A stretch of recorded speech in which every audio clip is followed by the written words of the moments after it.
அனைத்து நண்பர்களுக்கு வணக்கம். இந்த வீடியோவில் எதை பற்றி நம்ம பார்க்க போறோம்னா, நீங்கள் அனைவரும் எதிர்பார்த்து கொண்டிருந்த டைப்ரைட்டிங் உடைய ரிசல்ட் எப்போது வரும் நீங்கள் அனைவரும் எதிர்பார்த்துருந்தீங்க.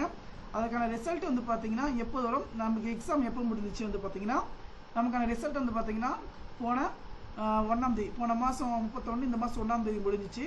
ரிசல்ட் எப்போதுமே வந்து பார்த்தீங்கன்னா 40, 45, 47 நாட்கள், 40, 45 இல்லை 43, 47 நாட்களுக்குள்ள ரிலீஸ் பண்ணுவோம். 47 நாட்கள்.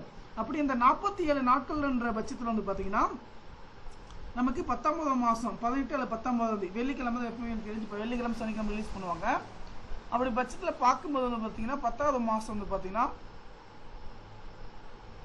10ஆம் மாதம் பார்த்தீங்கன்னா 18, 19 ஓகேங்களா, வெள்ளி அல்லது இந்த கிழமை வந்து பார்த்தீங்கன்னா நமக்கான ரிசல்ட் வந்து பார்த்தீங்கன்னா ரிலீஸ் பண்ணுறதுக்கு அதிகமான வாய்ப்புகள் வந்து பார்த்தீங்கன்னா உள்ளது. ஓகேங்களா, அதனால வந்து பார்த்தீங்கன்னா நீங்கள் யாரும் கவலைப்பட தேவை கிடையாது. அஃபிஷியலாக வந்து பார்த்தீங்கன்னா பிடிஎஃப்ல வந்து பார்த்தீங்கன்னா 29/10 கொடுத்துருக்காங்க, நீங்களே பார்க்குறீங்க. அது வந்து எக்ஸ்ட்ரா தான் கொடுத்துருக்காங்க. ஆனால் நமக்கு தெரிஞ்சு பார்த்தீங்கன்னா டென்டேட்டிவ் டேட், அதாவது நமக்கு தெரிஞ்சதை பார்த்தீங்கன்னா ரிசல்ட்டை வந்து பார்த்தீங்கன்னா 18, 19, 10, 2024 ஓகேங்களா, அடுத்த மாதம் வர இருக்கு. உங்களுக்கு ஏதாவது டவுட் இருந்துச்சுன்னா கமெண்ட் பண்ணுங்கள். நன்றி.